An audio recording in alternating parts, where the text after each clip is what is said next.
Eu tenho chafurdado o esgoto petista ali do YouTube, né? Ópera, Brasil 247, ó, Sim. TV Fórum, e por aí vai. Eu vi muitas lives essa semana e eu vi vindo de 4, não vou dizer intelectuais, né? Grandes líderes do PT. Foi Breno Altman, foi José Dirceu, foi Vladimir Safatli e hoje foi Genuíno. E Genuíno, inclusive, chamou o acordo entre PT e STF de consórcio. O PT, o Genuíno falou consórcio. Igual o meu amigo Kim Paim. Exato. Ele usou a palavra consórcio e essas 4 pessoas que eu vi, são as que eu vi, pregam o fim do acordo do PT com o STF. Ok. E isso me lembrou, eles estão pregando, isso tem que acabar. Tipo, porque eles se sentem, vamos dizer, eles não conseguem colocar as pautas deles mais progressistas. Mas é óbvio. Isso me fez lembrar uma coisa, o Ricardo Almeida falou, desculpa, só pra concluir. O Ricardo Almeida falou antes da eleição ainda, que a intenção era colocar o Lula como um tampão. Não sei se você vai lembrar. O governo do Lula seria um tampão para essas elites voltarem depois. Porque essas elites não querem que o PT ganhe a próxima eleição. Eles querem que não. É que eles não conseguem, porque eles não têm nome para vencer a eleição. Exato. E para mim o que esses caras vão fazer é lançar um candidato ligado ao centrão para ganhar as eleições. E repare, são mesmas figuras que participaram do impeachment da própria Dilma Rousseff, que encabrestaram o Bolsonaro e que agora governam em conjunto, mas com uma atenção subjacente, o governo Lula. O que os petistas estão falando é o seguinte: a gente quer ter o controle total, mas a gente está tendo que compartilhar o controle não com o legislativo. Porque o legislativo hoje se compra. Eles estão compartilhando esse poder com o judiciário. E aí com o legislativo como é que funciona, né? Antigamente tinha lá, né, compartilha, dá cargo. Hoje, com a emenda de relator, com essas emendas, basicamente o famoso orçamento secreto, você dá, você dá tudo pro parlamento. E não é que você compra ele. O parlamento está satisfeito por ter adquirido um poder que ele não tinha antes. Então o parlamento faz execução orçamentária. O que é execução orçamentária? Entendem, em qualquer regime sério do mundo, a administração do orçamento do país é o poder executivo que toca. Por quê? Porque ele executa. Então você tem um orçamento e alguém contrata, faz, planeja, organiza. Isso faz parte do poder executivo, ok? O legislativo fiscaliza. Pode fazer determinadas dotações. Ó, isso aqui vai ser para educação, tá? É tanto, limite tanto. Ó, não pode. Vamos olhar aqui, CPI. Deixa eu convocar um ministro para cá. O parlamento não executa, porque não é da natureza do parlamento executar nada. O parlamento não pode administrar uma obra. É um parlamento. Mas no Brasil, o parlamento está executando o orçamento através dessas emendas. E sem transparência. Então o que acontece? Muita gente está roubando. Vamos colocar aqui? Muita gente está roubando, está pegando dinheiro e está colocando no bolso para roubar, que é o famoso orçamento secreto. Sem fiscalização. E aí o parlamento, o que acontece? Com o parlamentar corrupto, ele não precisa mais ficar exigindo ministério. Cê sacou? Ele não precisa mais nada. Ele não precisa encher o saco do governo. Ele já tem o dele. E não é que ele está comprado. Ele está comprado em parte. Mas ele já tem muito sem ser comprado. Se o cara não tiver comprado, ou ele se vende parcialmente, e aí depois vende o voto a cada operação importante pro governo, a cada tema que interessa ao governo, o cara tá resolvido. Só que o quinhão do roubo dele já tá lá. Imagina, você ganha uma eleição. Qual o sentido disso? Você ganha uma eleição para deputado, entra para mais ou menos para base do governo, vira um cara do centrão, você teve, sei lá, 70 mil votos. Aí você passa no longo do seu mandato controlar centenas de milhões, às vezes bilhão. Tem sentido uma bagaça dessa? Por que um cara que às vezes teve 50 mil votos para deputado federal, 70 mil votos para deputado federal, esse cara passa a administrar orçamentos grotescos? Não, faça uma obra ali. Não, agora uma obra ali, ó. Manda o dinheiro para ali, ó. Sem fiscalização. Gente, isso é roubo. Isso não existe em país sério. Então, eu tô dando essa volta aqui para explicar para vocês o seguinte. O legislativo virou esse troço aí. É um bando de cara administrando orçamento e metendo grana no bolso. E o que é o judiciário? O judiciário executa junto com o executivo. Lembra daquele despacho foi do Fachin? Bizarro, sobre as terras lá, sobre os índios no interior do Paraná. Não, veja só, estou preocupado com questões de segurança, então FUNAI proceda com não sei o que, está interrompida para não sei o que, fulano faça não sei o que. O judiciário está executando via despachos. E aí o executivo que tá na mão do PT, o PT fala, pô, mas isso aqui... Bom, a gente pode ter uma certeza disso aí. Nada disso é democracia. E a partir do momento que o judiciário passa a fazer política, ele passa a ter que fazer política junto à imprensa também, ele precisa convencer. E isso se explica a relação da Globo com o judiciário. A Globo passa, né, aqueles programas da Globo News, eu tô aqui com o ministro... Meu Deus, tô com bomba! O meu amigo ministro acabou de me falar aqui que ele está indignado. Nos corredores do STF não se fala em outra coisa. Estão dizendo que os inquéritos democráticos dos antidemocráticos estão democráticos. Nossa, isso aqui vai abalar Brasília. Se fuder, bando de dondoca do caralho, vai lavar uma louça e não enche o saco. Sabe o que é o pior? Eles estão alimentando um crocodilo que vai comer eles. Lógico. Porque, inclusive nessas lives, o Dirceu chama essa mídia e tal, o Globo, ele fala das elites, né? Que é uma... Ele fala que é uma união temporária com essas elites e tal. O Genuíno já tá matando pau. Já Sim. tá falando que tem que ir pro pau com a Globo e tal, porque eles fizeram agora uns editoriais e tal, criticando alguma coisa do governo Lula. Já querem ir pro pau, já. Eles ficam alimentando realmente algo que vai censurar eles depois. E aí, Renan Santos, você acha que essa lua de mel entre PT, STF e elites pode acabar logo, logo?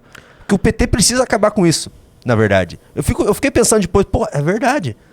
Se o PT não acabar com esse consórcio, como o Genuíno falou, que é um consórcio, eles perdem a próxima eleição. Mas é óbvio. O PT, ele depende de duas coisas que cada vez menos ele tem um controle. Uma é da institucionalidade brasileira, no sentido de que essas relações entre poderes e pressão sobre determinados inimigos, ela sobrevive diante da vontade do judiciário. E a segunda é a popularidade do Lula, que depende de melhoras econômicas substanciais na vida das pessoas. O Genuíno falou exatamente isso. Ah, é? Aham, falou exatamente. Se a gente não conseguir logo uma mudança substancial na renda... Vocês estão lenhados, é lógico. Estão lenhados. E assim como o Genuíno e Dirceu sabem, a gente sabe aqui também, a gente não é trouxa. Não à toa, é importante você ficar vendo essas lives, Junito, porque me parece assim, a turma de departamento de inteligência deles tá lá. E o da direita tá aqui. É o MBL News do PT. É o MBL News do PT. É isso. Então temos que ouvir os caras, você vê, como a gente tá falando do jogo real, a gente tá vendo o que o inimigo tá falando, a análise do inimigo tá convergindo com a gente. Por isso, a gente explica também o desespero do Lula agora em tentar andar com essa série de medidas econômicas já meio, como é que se diz assim, já indo pro desrespeito fiscal, entendendo que assim, ó, Haddad, eu tô tentando te ouvir aí, mas tá difícil. Tô dependendo de uma super safra enquanto quero ferrar os agricultores. Tá difícil assim. Vai, Haddad, resolve. É lógico, o Lula, tipo, quer torrar, esse plano de reindustrialização que eles estão falando, que não tem nenhum sentido. Nenhum sentido. Não há agenda de competitividade nenhuma. Pelo contrário, a gente tem um ministro do Trabalho, que é um imbecil, que fica propondo coisas do arco da véia. Uma legislação antiquíssima. Vamos isso, sempre tá passando alguma bomba. E aí o próprio governo é obrigado a voltar atrás. O governo tem uma agenda anticompetitividade com aumento de gastos. Mas eu vou dar uns financiamentos por uns amigos do rei. Isso não vai acontecer. E o Lula ontem, que teve aquele discurso ridículo dele, falando de indústrias com economia digital, com digital. Eu quero botar digital. Tipo assim, ele imagina novamente alguém com um computador. Ei, Lula, estamos no computador aqui. Fiz um produto aqui, Lula. Aqui, ó. Produzir. Está produzindo, Lula. É tudo digital. Não tem papel. Não tem papel, tem cachaça. Tem cachaça, produzimos uma cachaça aqui no computador. Obrigado. Pede 2. Opa, Ivo Renan? Pedi 2. Faz 3. Ivo Renan? Fizemos 3, Lula. Nós estamos aqui no computador aqui. E o computador faz mágica. É tudo digital. A Dilma também era. Isso, acabei de criar uma Dilma digital aqui pra você. Faz 2. Fiz 3, Lula. Faz mais uma. Fiz mais 10 Dilmas aqui. Tem como fazer uma Janja que não reclame tanto? Fiz uma Janja que não reclama tanto, Lula. Pigado. É isso. O Lula é um idiota. O Lula é um imbecil. Essas coisas digital dele, cara. Vai tomar no cu. Uou, Ivo Renan. Opa! E Summonan. Sumonaram aí. Renan Santos. Você acha que... Só que assim, eu estranho eles falarem tão abertamente as coisas nas suas lives, cara. estranho.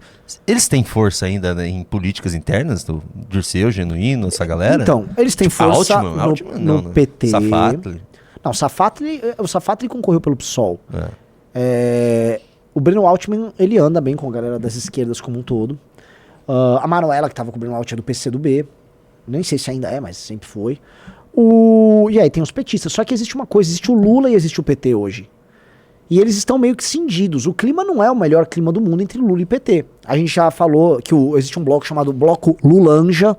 O lulangismo, que é ligado ao Lula, ele opera na seguinte linha. São advogados ligados a eles, são figuras do próprio PT ou das esquerdas ligados a eles, Beautiful People, My Date, todo um universo que roda ali em torno do Lula.